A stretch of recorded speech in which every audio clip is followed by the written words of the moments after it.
Hi, probinsya kid ako.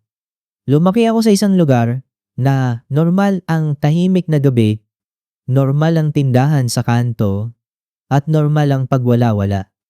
Hindi kami pinakamahirap, pero hindi rin kami yung may safety net na malaki. May maliit na negosyo ang parents ko. May mga panahong okay, may mga panahong sakto lang. I work hard sa high school, consistent grades, sumali sa kung ano-ano. Kasi yun yung paraan na alam ko para makalabas at makapag-aral sa Manila. Nakapasok ako sa university sa Manila. Hindi ito yung sobrang elite na parang sa pelikula, pero may halo. May mga scholar, may working students, may mga anak ng professionals, may mga may kaya talaga. Akala ko, prepared ako. Akala ko alam ko na yung difference ng buhay sa probinsya at Manila.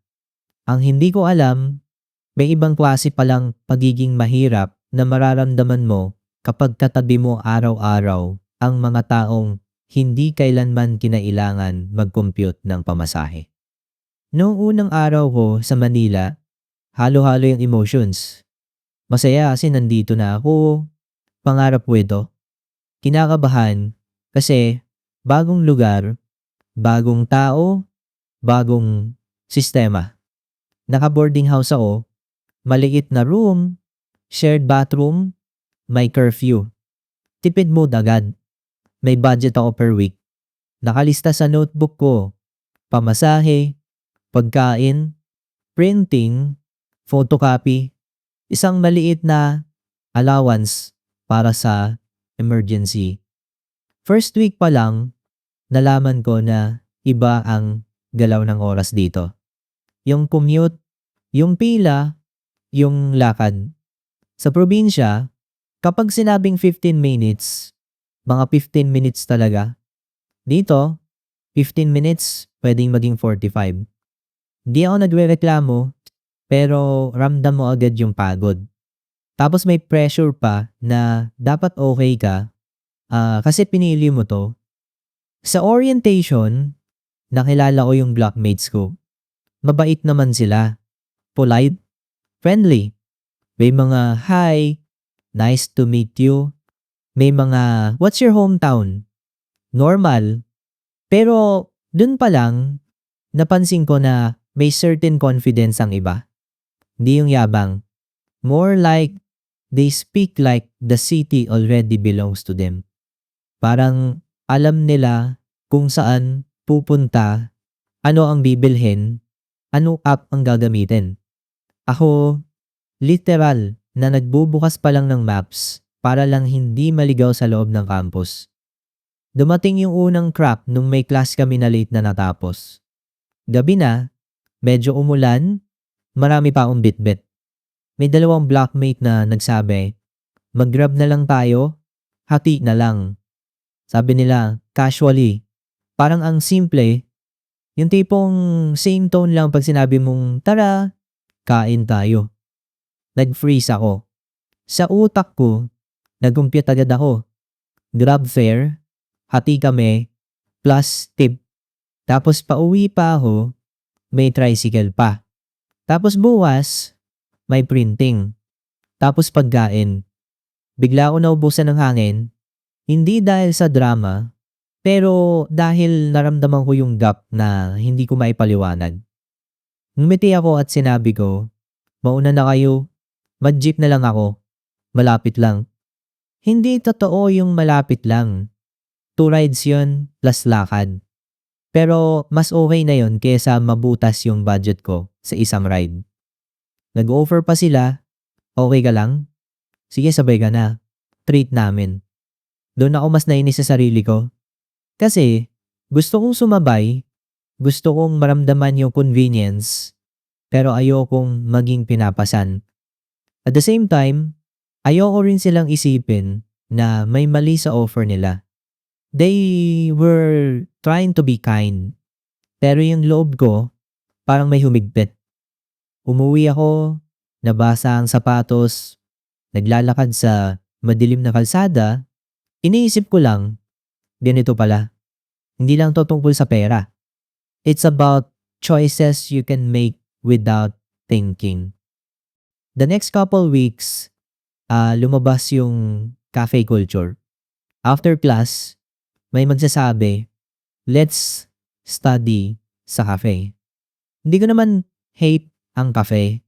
Sa probinsya, may mga coffee shop din, pero hindi siya routine. Dito, parang default.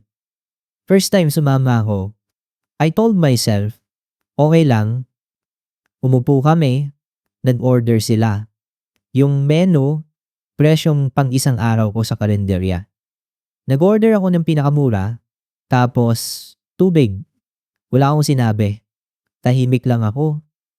Habang nag-aaral, ang dami nilang kwento, travel, concerts, new gadgets.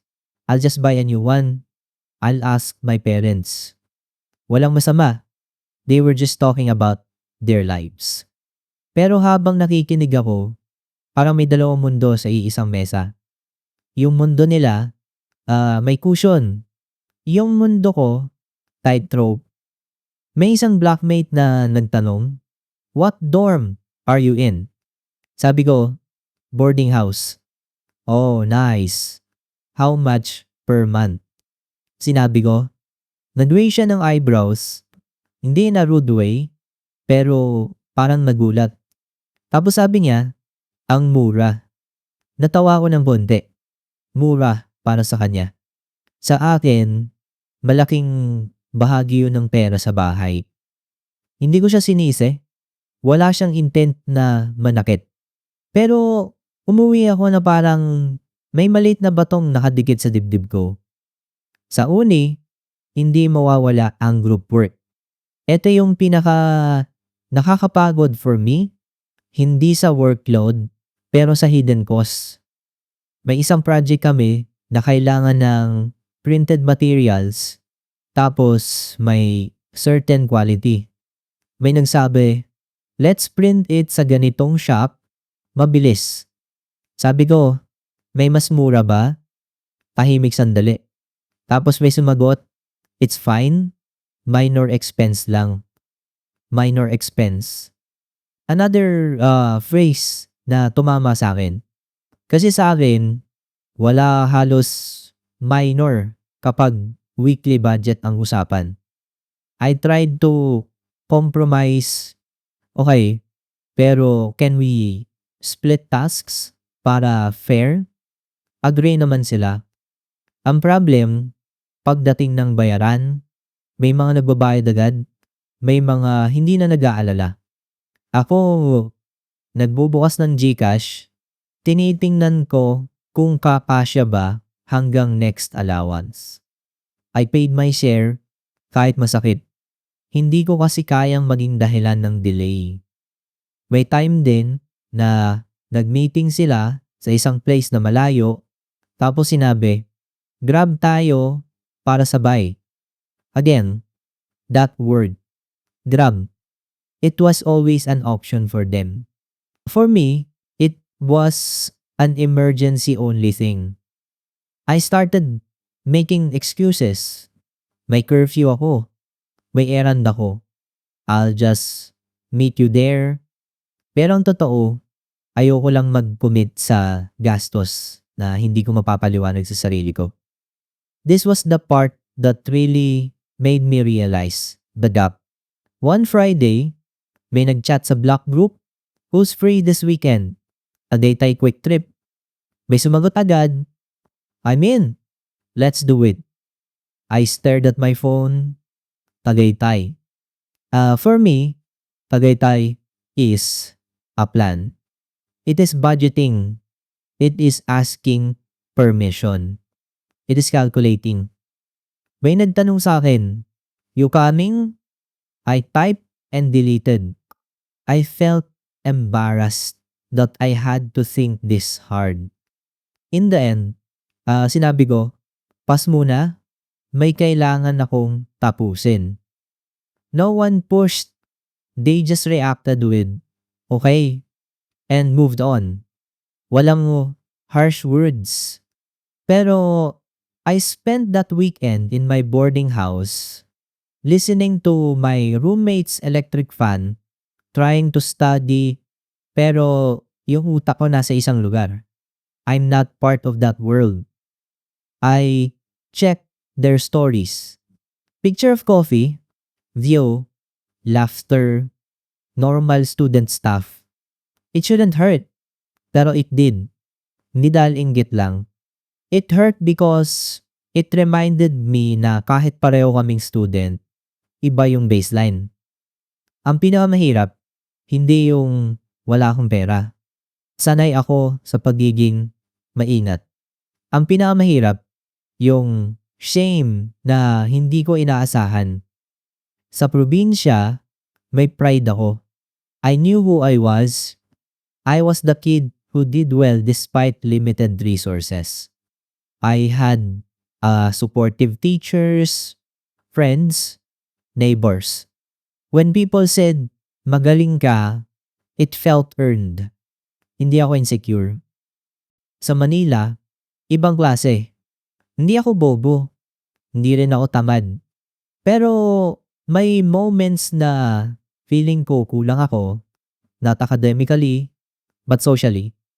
Parang may invisible checklist ang pagiging normal student here. May certain clothes, certain hangouts, certain convenience. Kapag wala ka nun, you feel like you're behind even if nobody says it. I started overthinking small things. Pag may aya sila, iniisip ko agad, magkano? Pag may napag-usapan na restaurant, nagsisearch ako ng menu bago ako sumagot. Pag may dress code, nagkakalkula ako kung kailangan ko bang bumili. O pwede na yung meron ako. Sometimes I would laugh with them and then go silent after because I felt like I was pretending. I hated that. Ayaw ko maging fake. Pero ayaw ko ring maging killjoy na laging I can't. May one moment na simple lang pero tumatak. May nagtanong, do you have a laptop? We can work sa Google Docs. I had an old laptop, second hand, medyo slow. I said yes. When I opened it, it lagged. I felt heat in my face, like I was being judged. No one commented, but I felt exposed. Parang may spotlight. Ang daming ganitong moments. Walang mali sa kanila. Pero may effect. It taught me that shame doesn't always come from other people. Sometimes, it comes from your own fear of being seen. Around midterm season, nagkasakit ako. Not severe, but enough that I had fever and couldn't attend class for 2 days. I was alone in my boarding house. I didn't want to worry my parents kasi alam kong magpapanik sila tapos magpapadala ng pera na hindi rin nila basta-basta makukuha. I tried to push through. I drank water, took meds, slept. Pero when you're sick and alone, lahat lumalabas. Yung pagod, yung homesickness, yung pressure. I cried quietly because I felt small, not in a dramatic way, just tired. That week, my group project deadline. I messaged my group mates, said I was sick, as if I could do my part at home. They said okay. One of them messaged me privately, "Are you okay? Do you need anything? Food?" I hesitated. I almost said, "No, I'm fine." Kasi yun yung default ko. Pero that night, my fever came back and I realized I needed to eat something proper. I told her, if it's not a hassle, maybe soup, I'll pay you back. She replied, no need. I'll send you something. Get well. She sent me lugaw and pokari. Simple. When it arrived, I cried again, not because of the food, but because someone saw me without me performing anything. She didn't ask questions. After I recovered, I thanked her. I tried to pay her back. She refused. Sabi niya, next time ikaw naman tumulong sa iba. That's enough. That line stayed with me. Hindi siya rich kid saving poor kid story. She wasn't acting like a hero. It was just normal care. But for me, it cracked something open. It made me think maybe belonging doesn't have to look like keeping up. Maybe it can look like honesty and kindness. After that, I started trying to be more straightforward. Not oversharing, just clear. When they suggested Grab, I'd say, I'll commute, see you there. Surprisingly, most of them just said, okay. There were a few moments na medyo uncomfortable. May isang classmate na nag-joke, grabe, tipid mo. He laughed like it was harmless. I smiled, pero I answered calmly, yes, I have to be. That was it. He didn't push. The conversation moved on. It wasn't perfect, but it wasn't a disaster. I realized I was more afraid than necessary. Some people are insensitive, but many are just unaware. And sometimes, giving them a clear sentence is enough. Di mo kailangan mag-explain ng buong buhay mo. I also started looking for spaces where I didn't feel like I had to hide. I joined a student org that had a lot of scholars and commuters. We just talk about practical stuff, how to manage time, how to apply for assistance, how to survive midterms. We joke, but not in a way that made anyone the punchline. My one senior who told me, normal na ma-feel mo yan. Manila can make you measure yourself in ways you never did. That was comforting. Hindi siya lecture. It was a simple recognition. I also found comfort in routines that didn't cost much. Library time, free campus events, walking around campus early morning, karinderya meals with classmates who didn't mind simple food. I stopped forcing myself to join every hangout. Instead, I chose what I could do without feeling resentful after. Ito yung part na complicated kasi habang nararanasan ko yung class gap sa Manila, dala ko rin yung guilt sa bahay. Every time my mother would call, she'd ask, kumain ka na? And I'd say yes, kahit minsan noodles lang. My father would say, kaya mo yan, nandiyan ka na. And I'd nod kahit hindi nila nakikita. Sometimes I'd want to tell them, ang hirap dito. But I didn't want to sound ungrateful. Alam ko yung sacrifices nila. There were times na nagtipid sila para sa deposit ko sa boarding house. There were times my mom skipped buying something for herself so I could have extra allowance. So, I kept quiet. Pero, yung quiet na yun, minsan, nagiging heavy. Kasi, you're carrying two worlds. In Manila, you're trying to be okay. At home, you're trying to protect them from worry. There was a night I finally told my mom in a careful way. I said, "Ma, minsan may mga bagay dito na hindi ko kaya sabayan, pero okay lang. I'm learning." She paused, then said, "Anak, okay lang yan. Hindi mo kailangan sabayan lahat. Basta nag-aaral ka at okay ka, yun ang mahalaga. She didn't ask for details. She didn't pressure me. She just gave permission to be myself. That helped more than she probably knows. One event that tested me was a classmate's birthday celebration. They planned dinner at a place na medyo pricey, not super high-end, but not something I'd choose. I wanted to go because I genuinely liked them. I didn't want to miss it. I checked my budget. If I went, I would have to tighten for the week. I considered not going. Then I thought, if I keep saying no, I will isolate myself. So I decided to go, but with boundaries. But when I woke up the next day, I realized something. I didn't pretend. I didn't borrow money. I showed up within my limits. That counts. When I say I realized I'm poor in a way I didn't know existed, I don't mean I discovered poverty. I knew hardship.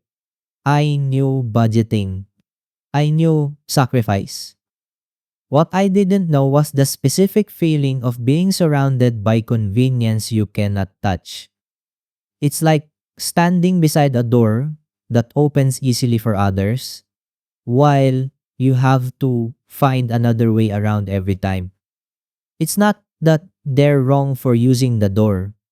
It's just that you become aware constantly of the effort you need to make. It changes how you see time.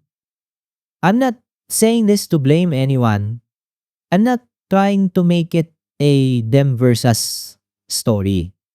I'm writing it because I didn't expect the emotional weight. I thought the challenge would be academics.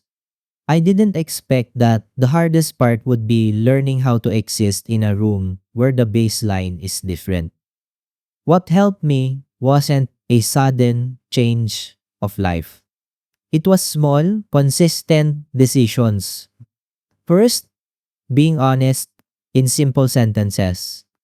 Not a long explanation. Just budget is tight. Second, choosing friends who don't make money the center of everything. Not because they're better, but because I feel safe around them.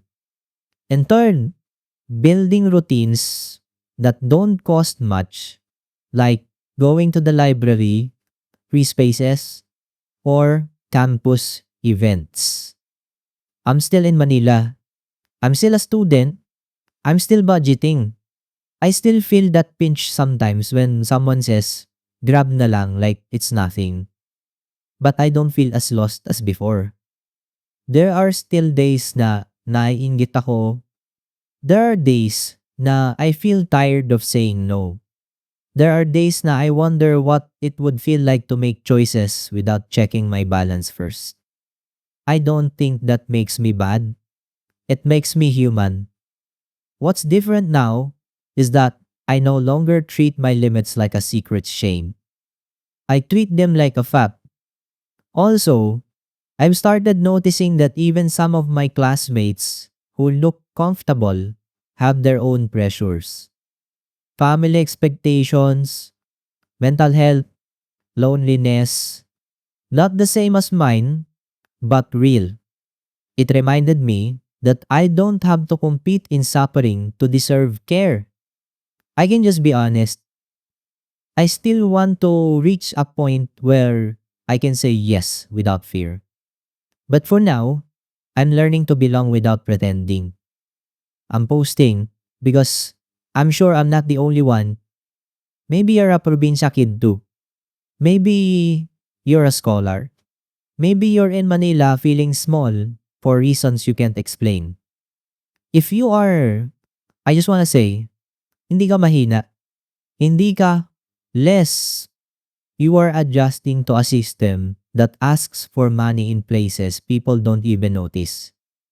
You don't have to hate anyone to acknowledge the gap.